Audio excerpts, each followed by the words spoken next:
Bonjour. Vous êtes l'une de ces personnes. Vous avez une longue journée d'école derrière vous. Ou était-ce au bureau?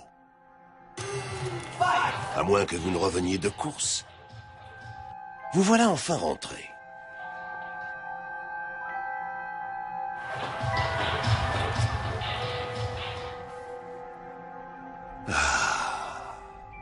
Vous vous détendez. Vous allumez la télévision?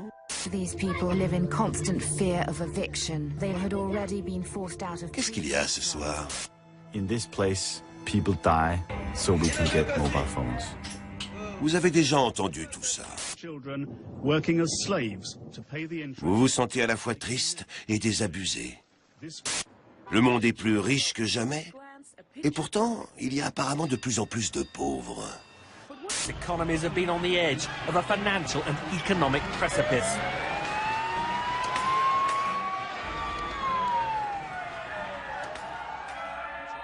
Vous vous endormez. Vous allez faire un rêve étrange qui commence sur cette pensée. Pour que la pauvreté devienne de l'histoire, il faut commencer par comprendre l'histoire de la pauvreté. Que la pauvreté devienne de l'histoire. L'histoire de la pauvreté. Vous êtes dans une bibliothèque. Des livres flottent dans les airs. Des livres flottent. Des voix s'en échappent et vous parlent. La pauvreté. Poverty, wealth. La pauvreté, la richesse, le pouvoir, l'absence de pouvoir sont liés. La croissance ne résout pas automatiquement le problème de la pauvreté. Que pouvons-nous faire pour eux? Quels sont leurs besoins? Ce sont des questions trop générales. Les réponses sont multiples. Ce sont multiples.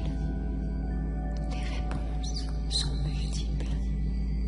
Garçons ou filles, vous vivez à la préhistoire. Voici vos parents. Votre père n'a pas de voiture, votre mère n'a pas de réfrigérateur et vous n'avez pas de lecteur MP3. Mais il y a beaucoup d'animaux sauvages. À votre avis, vous êtes riche ou pauvre au début de l'humanité? Au moins, les gens semblent tous égaux. Vous avez faim. Votre père part chasser de quoi manger. Si on veut écrire une grande histoire de la pauvreté, on peut distinguer 3 ou 4 chapitres. On peut commencer avec les chasseurs-cueilleurs. Leur mode de vie a de grands avantages. Avec peu de travail, ils obtiennent suffisamment de nourriture, suffisamment de calories pour vivre. Pour ceux qui aiment paresser sur la plage au soleil, c'est idéal. En revanche, c'est un mode de vie peu sûr.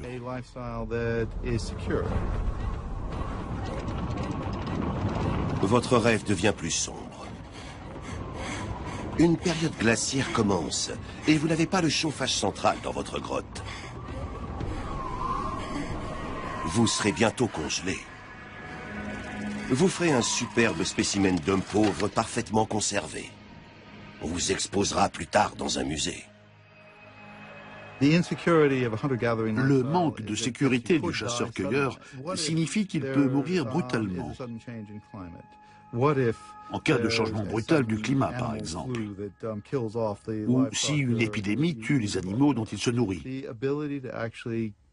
Il lui est quasiment impossible de se prémunir contre ce type d'événement.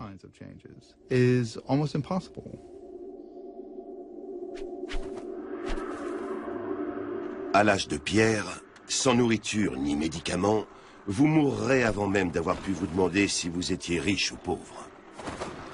Votre âme survole maintenant les civilisations antiques. Vous voyez des millions de petits paysans avec leurs huttes et leurs champs. Tout respire la misère. Sauf les palais des rois, ces millionnaires de l'Antiquité.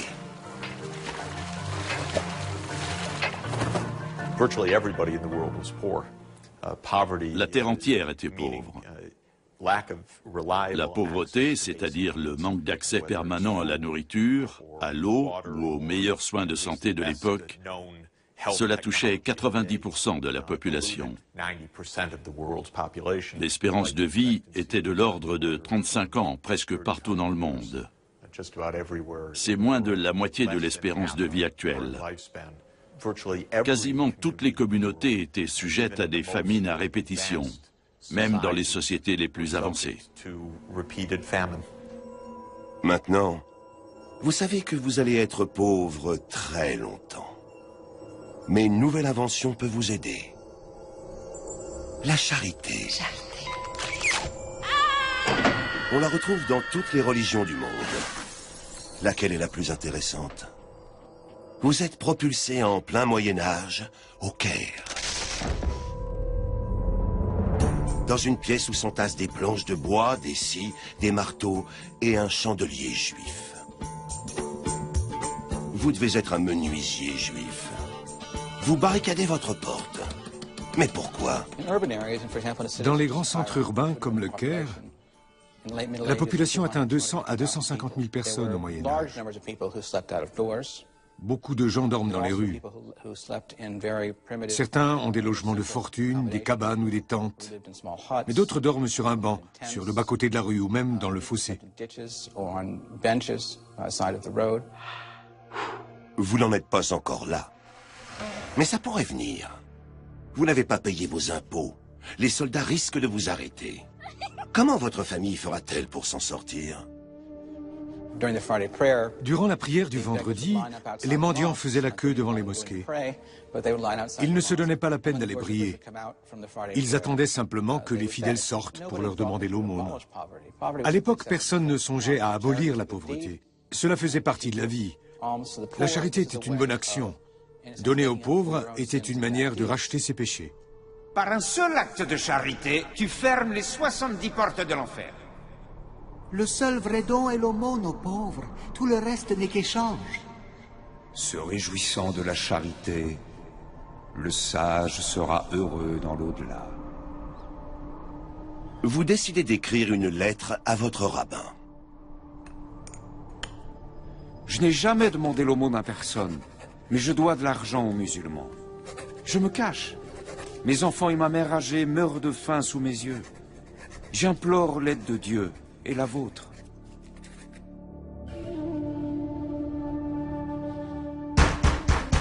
Ouvrez la porte! Ouvrez la porte! Mon Dieu, aide-moi. Sauve-moi du percepteur.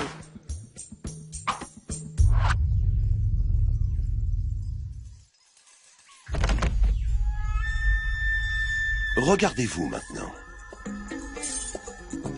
Vous êtes un empereur Inca en Amérique du Sud.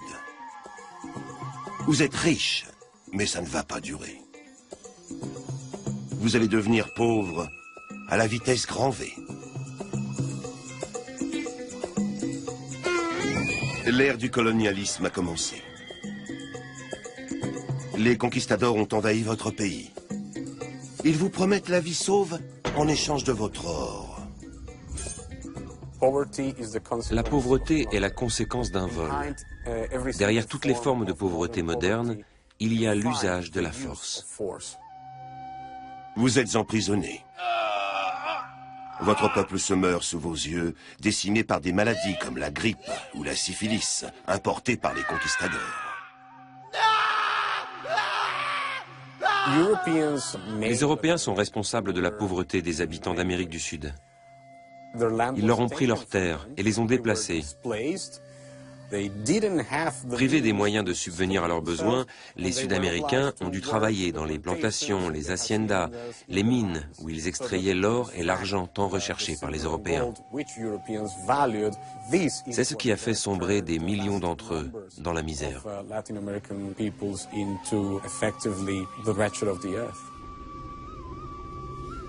Dans votre rêve, l'empereur Inca fait un rêve. Vous survolez la Terre. L'Europe n'est pas encore plus riche que le reste du monde. Vous vous demandez comment les choses ont pu changer à ce point. La réponse est peut-être en Amérique du Sud. Les colons européens sont en train d'y jeter les bases de la pauvreté moderne. Puis vous traversez les nuages en direction de l'Afrique pour voir si le continent noir souffre déjà de la faim. L'Afrique précoloniale avait une économie très prospère. Beaucoup de gens ordinaires participaient à la production économique. En Afrique de l'Est, quand les Portugais sont arrivés à la fin du XVe siècle et au début du XVIe, les sociétés swahili de Mogadiscio à l'île de Kilwa au large du Mozambique étaient à l'apogée de leur puissance commerciale.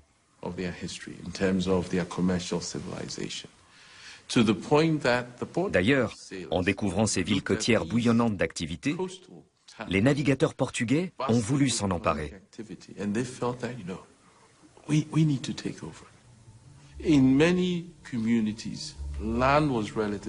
En Afrique centrale, les terres cultivées étaient nombreuses. D'après les missionnaires et les soldats portugais, l'agriculture du Congo était plus productive que celle du Portugal. Dans le domaine de l'artisanat, ils considéraient que le textile et la métallurgie égalaient ce qui se faisait de mieux en Europe.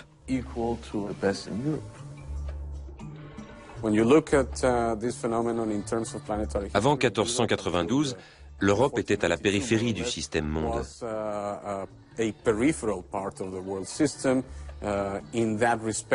C'était une région relativement pauvre comparée au reste du globe. En Afrique, en Asie et en Amérique, il y avait des civilisations florissantes. Après 1492, la situation change radicalement. Vous, l'empereur des Incas, mourrez étranglé avec un collier de fer. Nous appelons cette mort douloureuse le supplice des garrots, vois-tu? Vous vous sentez tomber, puis vous vous retrouvez à ramper vers le centre de la Terre.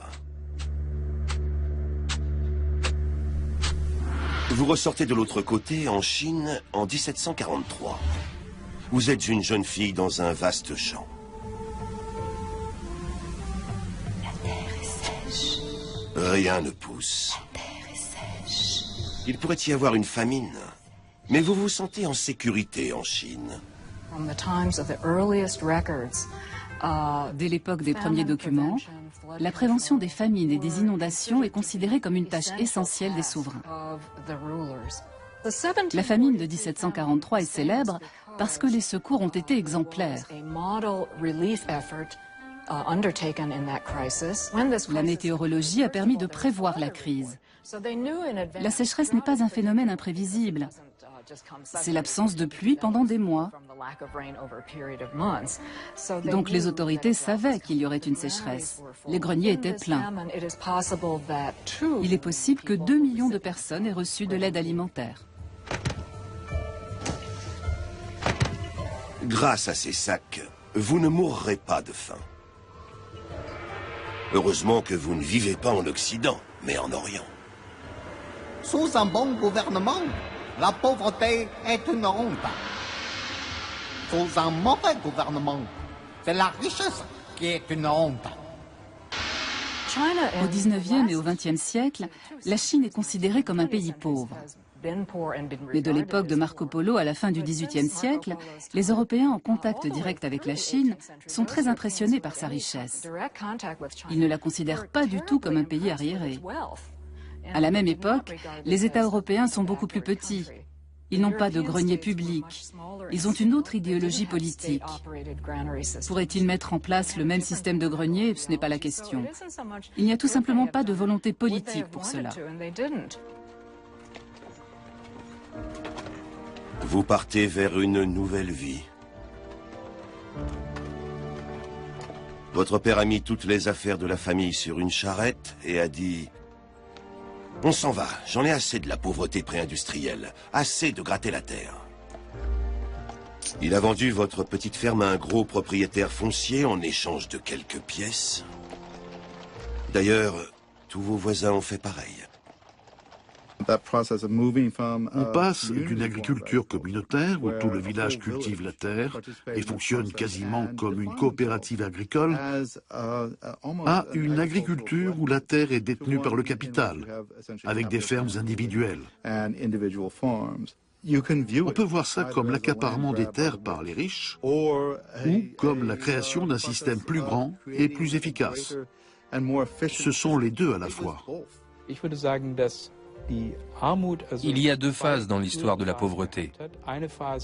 Une très longue phase où les hommes vivaient pour l'essentiel à la campagne, puis une seconde phase, avec le développement des villes.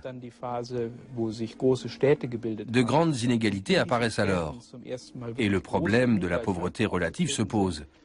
Autrement dit, de la coexistence de gens riches et de gens pauvres.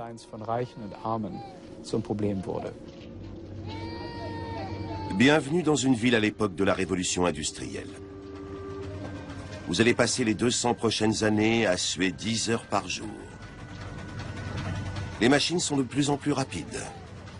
Et vous travaillez de plus en plus dur pour suivre la cadence.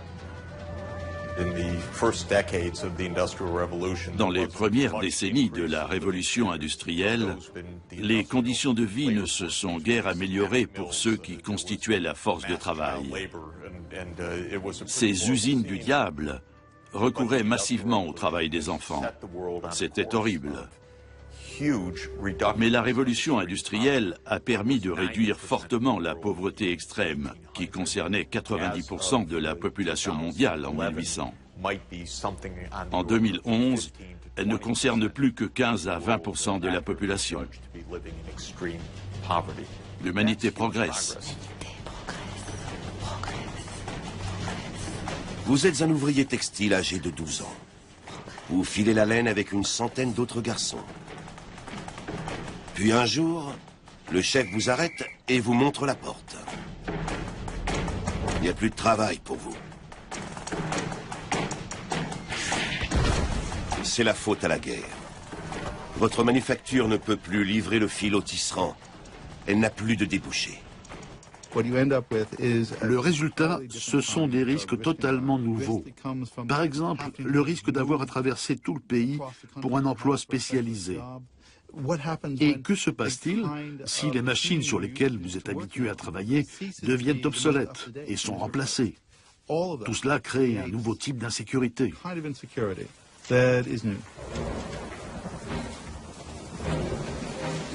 Vous passez devant les travailleurs de la rue, les ramoneurs, les vendeurs d'allumettes, les mendiants, les prostituées.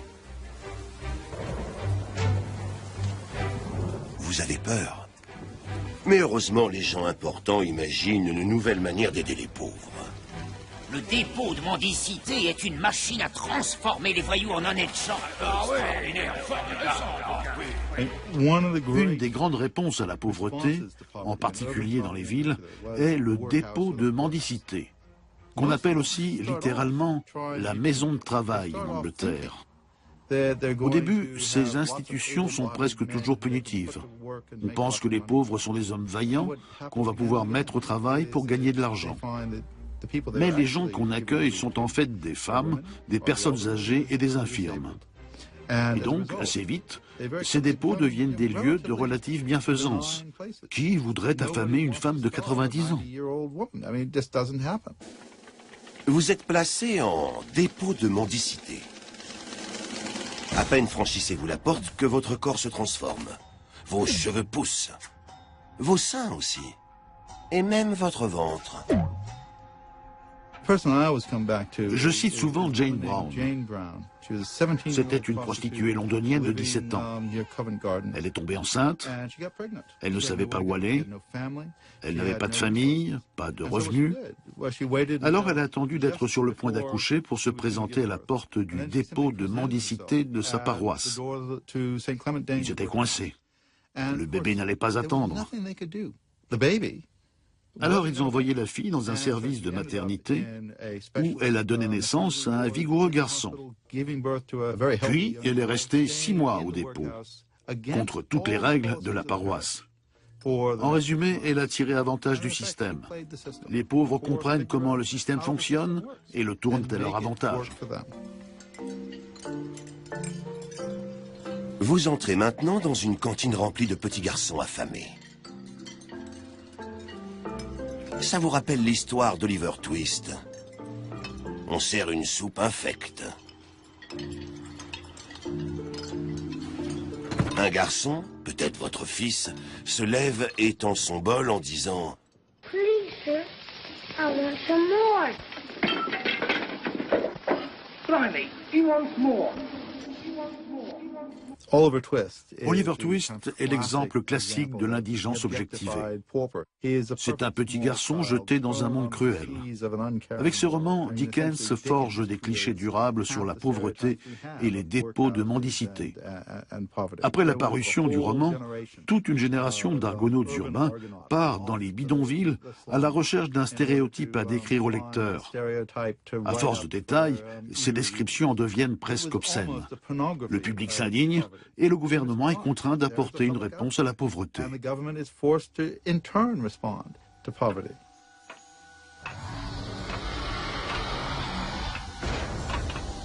Les riches semblent souvent vouloir aider les pauvres. Mais jamais ils ne changent le système. Vous arrivez devant Karl Marx, le grand penseur du communisme. Vous lui demandez pourquoi les riches s'enrichissent et pas moi. Les riches sont prêts à tout pour aider les pauvres, sauf à une chose, arrêter de les exploiter. Karl vous offre gentiment une tasse de thé. Vous lui dites « Je veux sortir de la pauvreté. Comment faire ?» Faites trembler les classes dirigeantes.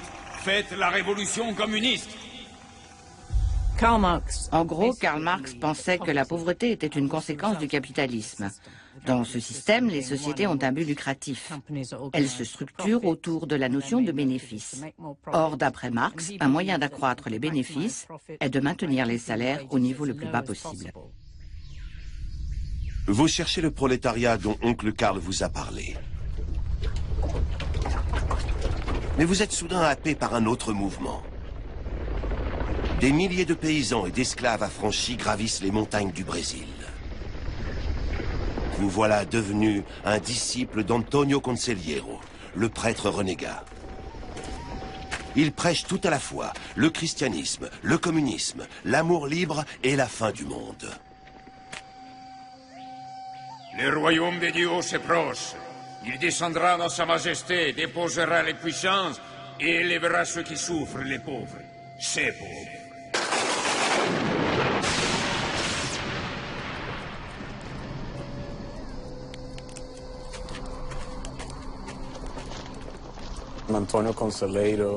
Antonio Conselheiro prêchait la fin du monde.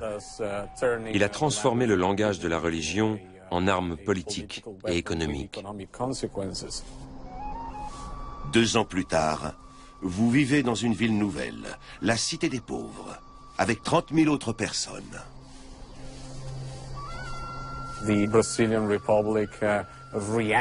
La République brésilienne réagit violemment à ce mouvement de misérables qui se réapproprient leur avenir.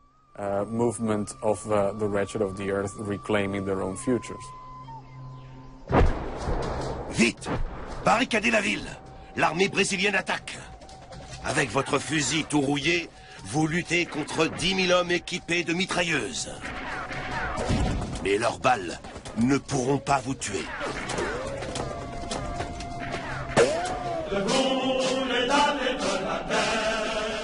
Vous retrouvez soudain le vrai prolétariat.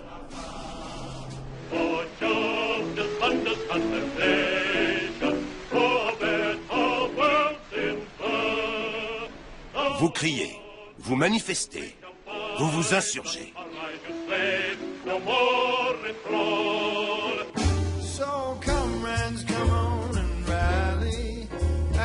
Vous renversez des gouvernements dans le monde entier. Parfois, vous vous contentez de droits égaux, assortis d'une augmentation de salaire. Les élites ne cèdent jamais. Les grandes avancées résultent de l'union des travailleurs. Les pauvres se sortent eux-mêmes de la pauvreté. Vous êtes passé à l'ouest. Les autorités installent l'eau courante et le tout à l'égout.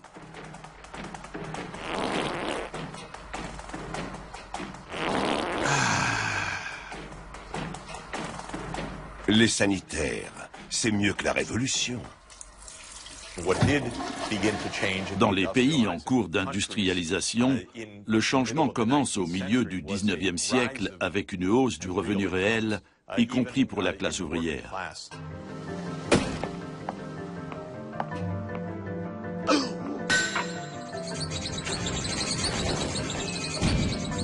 Les guerres mondiales se succèdent. Il y a même une grande dépression. Malgré cela, vous trouvez que votre sort s'améliore. Les banlieues se développent, les voitures se multiplient, comme les réfrigérateurs, les aspirateurs, les téléviseurs. Mais qu'est-ce qui fait reculer la pauvreté exactement? C'est difficile à dire. Comment a-t-on fait? C'est une bonne question. Ce sont la science et la technologie. Les logements sociaux. Une agriculture plus productive. Les mouvements révolutionnaires. Le libéralisme économique. La croissance a été très rapide, mais on ne sait pas vraiment pourquoi elle s'est accélérée. Les économistes sont incapables de dire « faites ceci et cela et vous aurez de la croissance ». Il n'y a pas de recette. Mais quand ça arrive, si ça arrive, de nombreux problèmes se résolvent. Vous voilà de nouveau au sommet. Puis vous avancez dans le temps jusqu'aux années 2010. L'Inde, la Chine et l'Amérique latine rattrapent l'Europe et l'Amérique du Nord. Vous voyez des zones industrielles, des hôpitaux modernes, des tours d'habitation et des parcs à thème. La pauvreté est en passe d'être éradiquée. Lentement mais sûrement. Depuis 15 ans, il y a de moins en moins de gens qui vivent avec $1 par jour. C'est très inégal selon les pays, mais c'est en marche.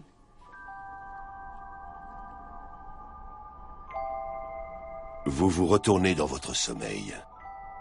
Moins de personnes souffrent de la faim dans le monde, mais il y a toujours des masses de gens au service des riches. Pourquoi? Pourquoi? Vous voulez une réponse.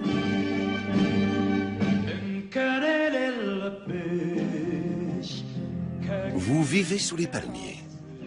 Derrière les montagnes, l'océan scintille. D'étranges bâtiments se profilent au loin.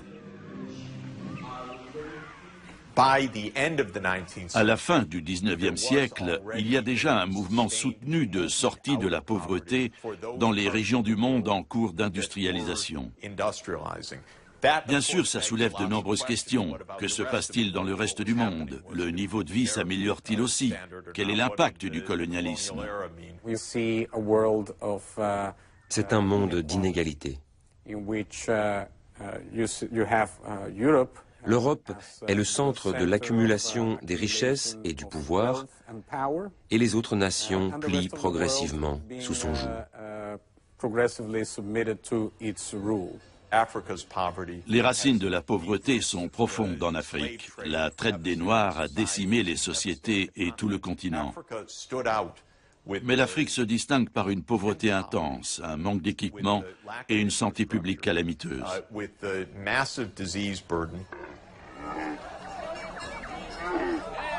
Vous vendez des tissus sur un marché animé. On vous paie en cauris. Ces magnifiques coquillages servent de monnaie depuis des siècles. À chaque pièce d'étoffe vendue, votre bocal de cauris se remplit. Puis la police coloniale arrive. Elle n'aime pas votre monnaie.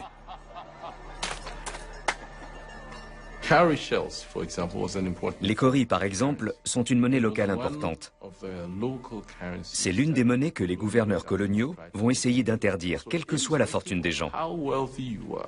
Même pour les commerçants. Un marchand d'étoffes, par exemple, ou un marchand d'esclaves, possède des tonnes de cauris. Eh bien, du jour au lendemain, ça ne vaut plus rien. Tout le projet impérial européen est de bâtir un système mondial qui, sur le plan économique, crée de la pauvreté. C'est l'origine du concept de tiers-monde. Votre peau a changé de couleur. Vous êtes dans un camp. Il y a un mois, vous étiez un paysan indien affamé. Aujourd'hui, vous êtes un ouvrier indien affamé. En plus, vous souffrez du choléra. C'est une mauvaise nouvelle. Un train circule sur une ligne construite par les Anglais. Un nuage s'en échappe. Un nuage de blé, de la nourriture.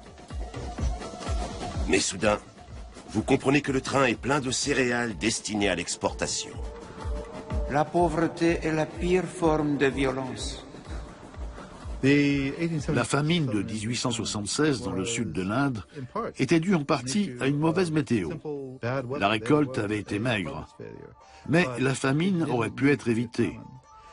Simplement, on a continué d'exporter des céréales alors que les gens mouraient de faim. On a expédié vers l'Angleterre d'énormes quantités de nourriture produite sur place, alors qu'elles auraient pu servir à nourrir les 6 à 10 millions de personnes qui n'ont pas survécu à la famine.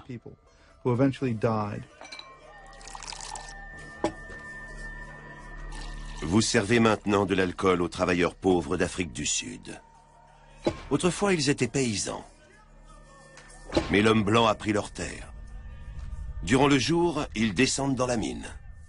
Le soir venu, ils s'emportent contre un système qui les condamne à la pauvreté à cause de leur couleur de peau. Avec la loi agraire de 1913, les Noirs ne peuvent quasiment plus acquérir de terre. De vastes pans du territoire sont réservés aux Blancs. On a besoin des Noirs en ville comme main-d'œuvre. On n'est pas tenu de les loger, ni de leur verser un salaire décent. Les femmes lavent du linge, cuisinent ou brassent de la bière.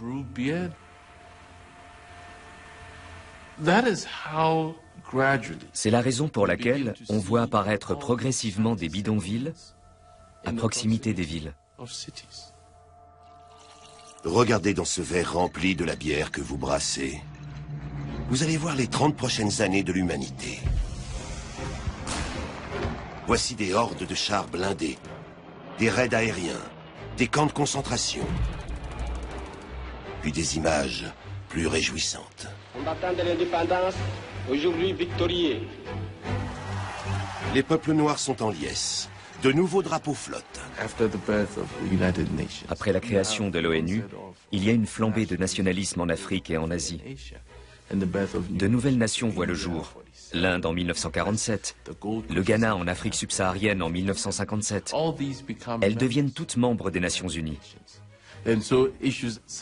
Et donc les questions comme la fin du colonialisme ou la richesse et la pauvreté relative des nations sont débattues au sein de l'ONU. Vous avez changé. Vous portez une robe luxueuse. Des hommes en costume vous suivent. Vous n'êtes plus pauvre. Vous êtes la future chef d'État d'un pays pauvre. Vous êtes venu écouter un discours.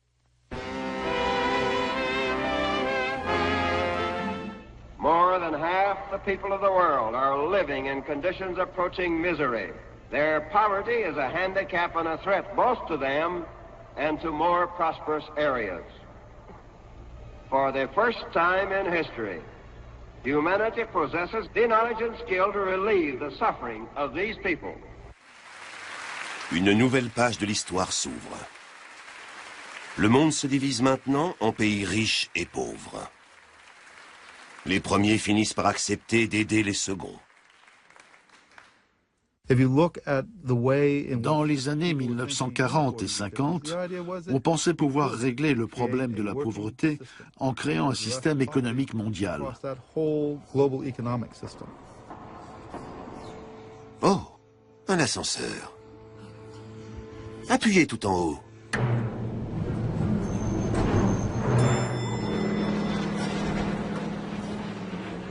Le toit abrite un véritable aéroport.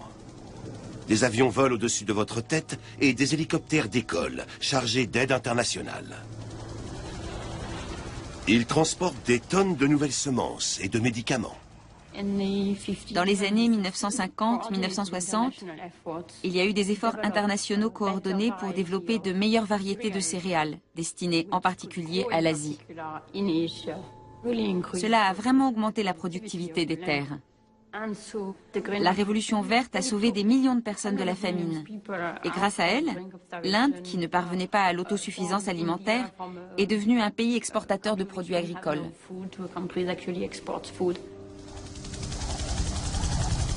Les masses d'air soulevées par les hélicoptères vous repoussent vers l'ascenseur. Il n'y a plus que 2 boutons. Pour la Chine ou l'Afrique? Vous choisissez la Chine.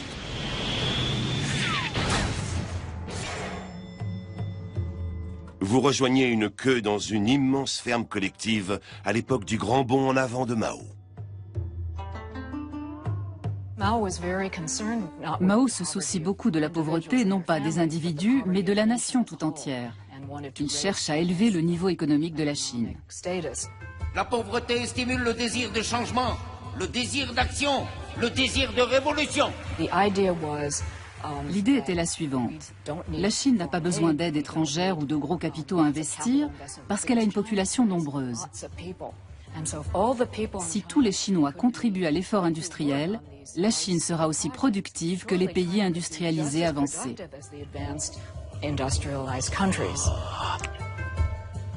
Que tenez-vous dans les mains? Des casseroles et des ustensiles en métal, comme tout le monde. Devant vous, il y a un grand feu.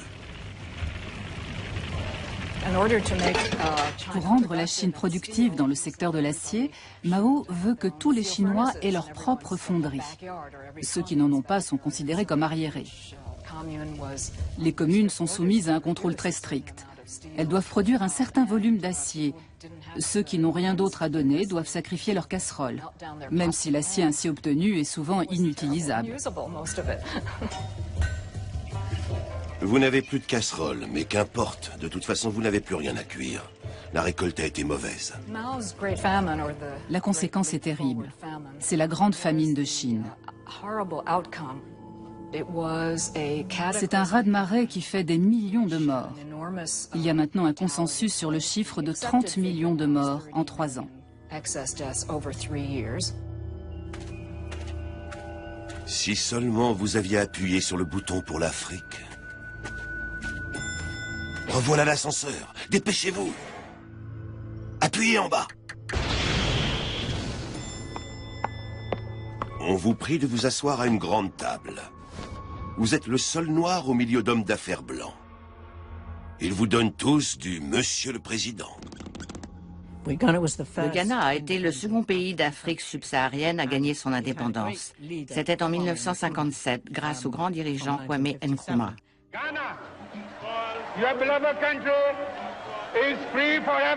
L'aide a afflué à cette époque. C'était de l'aide occidentale et des crédits octroyés par des entreprises privées. Il est indéniable que le continent a reçu énormément d'aide. Mais avec quel résultat? On peut se poser la question. On veut vous aider à créer des usines dans votre jeune pays. Cela apportera la prospérité à votre peuple, vous fait-on miroiter. Un homme vous dit, mais avant tout, il faut construire le plus grand barrage du monde. Un autre enchaîne, on va vous prêter des millions de dollars. Vous n'aurez qu'à nous rembourser plus tard. Un taux d'intérêt faramineux. On a construit un grand barrage sur la Volta et créé un immense lac artificiel. Le Ghana était censé devenir le premier producteur mondial de bauxite et d'aluminium. On pensait vraiment qu'il en résulterait un monde meilleur. Le Ghana a bien produit la matière première, mais ce n'était pas très efficace. Et le retour sur investissement s'est révélé maigre.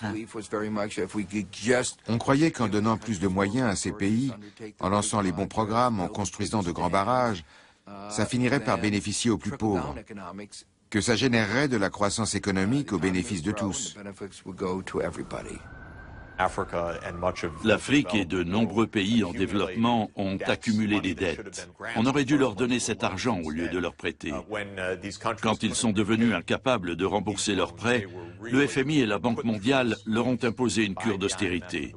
Il n'était plus question de faire du développement.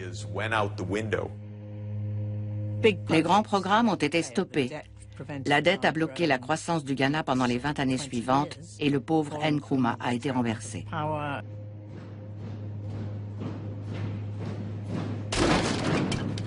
Des soldats surgissent dans votre bureau. Vous parvenez à vous sauver. Au cours de votre fuite, vous voyez des atrocités. Des enfants soldats armés de Kalachnikov, des amputations, des viols, des massacres, des famines. Bien souvent, ces famines ne sont pas dues à une pénurie de nourriture dans le monde. Prenez l'exemple de la Somalie en 2011. Elles ne sont pas dues à un manque d'aide. On sait qu'il y a une mauvaise récolte en Afrique de l'Est tous les 12 ou 15 ans. Dans un État qui fonctionne, quand la récolte est mauvaise, vous levez des fonds, vous achetez de la nourriture, vous la faites venir et vous en assurez la distribution. Vous ne laissez pas votre peuple mourir de faim. La formule est-elle capitalisme plus État-providence moins guerre civile égale réduction de la pauvreté? Oui, si on simplifie. Mais encore faut-il pouvoir appliquer cette formule. Ce n'est pas toujours possible. On a souvent le capitalisme sans l'État-providence ou l'État-providence sans la croissance économique. Dans un cas comme dans l'autre, on est coincé. Les écarts se creusent. Les bidonvilles s'étendent et les gratte-ciel montent toujours plus haut. Les réfugiés escaladent les murs et les autoroutes craquent sous le poids des grosses voitures. Les océans se remplissent de cargos et les camps de crèvent la faim.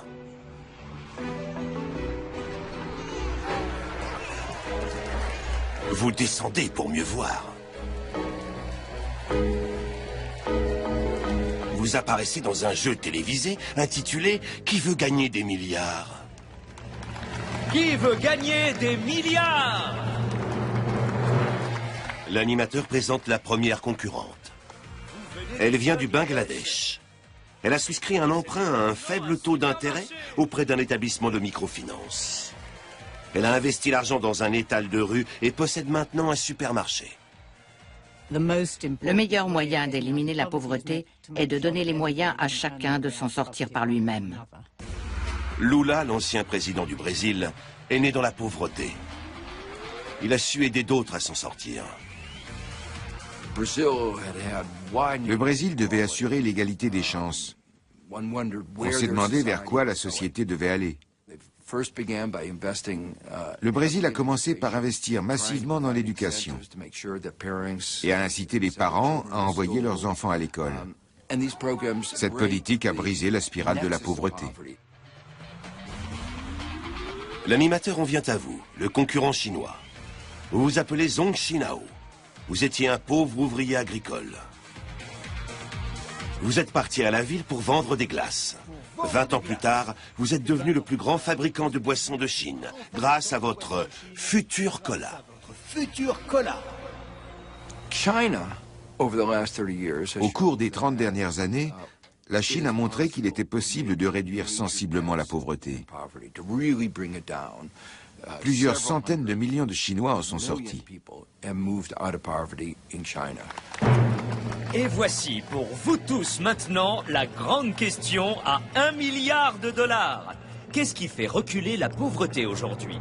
Est-ce A, l'aide internationale, B, le communisme, C, les dépenses publiques, ou D, la mondialisation?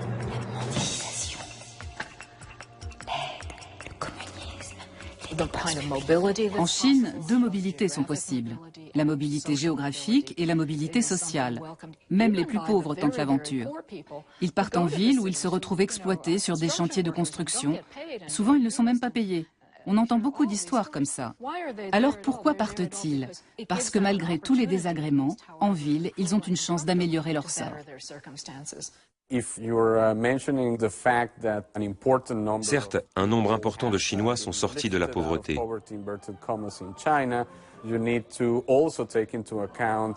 Mais pour cela, ils ont dû quitter leur communauté traditionnelle pour travailler dans des usines, dans des conditions inhumaines.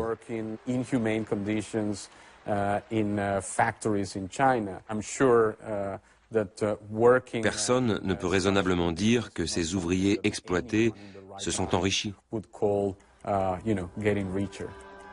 publiques, mondialisation.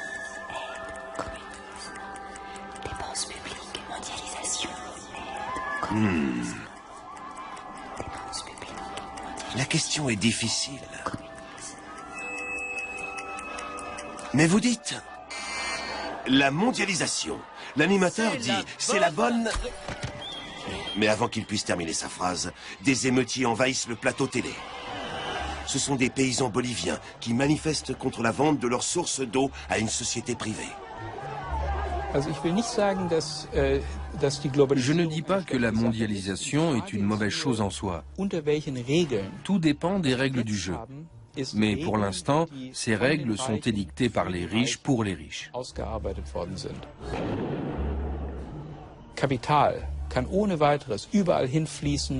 Le capital peut circuler partout librement, sans contrainte, et s'investir où il veut. Mais pas la main-d'œuvre. Un Indien pauvre qui a appris la coiffure et veut exercer son métier en Allemagne ou en Amérique ne pourra pas entrer dans ces pays. Vous voilà devant une ambassade. Vous faites la queue durant des heures. Vous demandez un visa. Vous devez remplir des pages et des pages de formulaires. La pauvreté est très différente de ce qu'elle était autrefois. Il y a un vrai changement, parce qu'aujourd'hui, la pauvreté serait facilement évitable. La moitié la plus pauvre de l'humanité gagne moins de 3% du PIB mondial. Il ne serait pas bien difficile de réorganiser le monde pour qu'ils aient 5% du PIB mondial, par exemple. Leur sort en serait déjà grandement amélioré. Cela permettrait d'éliminer la pauvreté absolue. Vous donnez le formulaire à un homme qui le déchire sous vos yeux.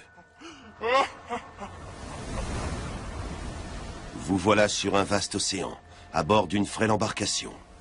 Vous fuyez votre pays pauvre pour un pays riche.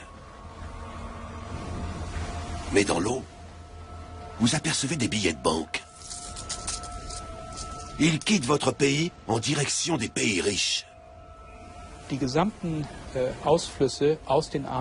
Les flux de capitaux en provenance des pays pauvres sont estimés à environ 1000 milliards de dollars américains. C'est 8 à 10 fois le montant de l'aide internationale injectée dans ces pays.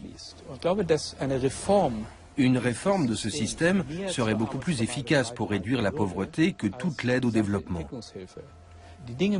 L'ordre du monde se négocie à Washington, à Genève ou dans d'autres capitales.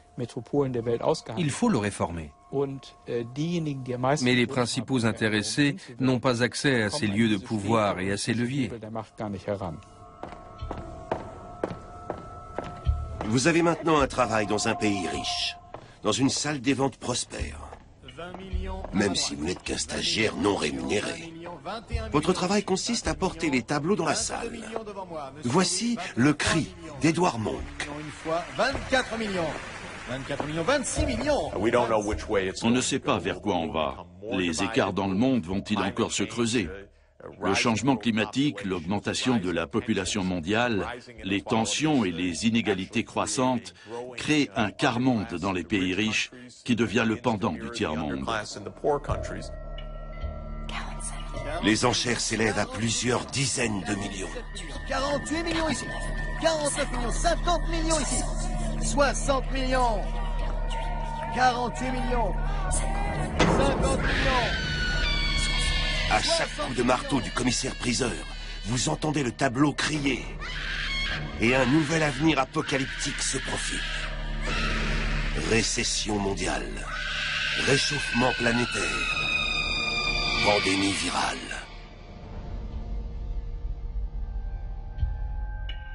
Vous vous réveillez en sursaut. Ce n'était qu'un rêve. C'est l'heure de se lever et de partir. Vous passez une porte. Vous marchez dans la rue d'une ville moderne, parmi la foule qui manifeste. La théorie du ruissellement économique prétend que la croissance économique suffit seule à enrichir tout le monde. Selon l'adage, la marée montante remet tous les bateaux à flot. Mais c'est faux.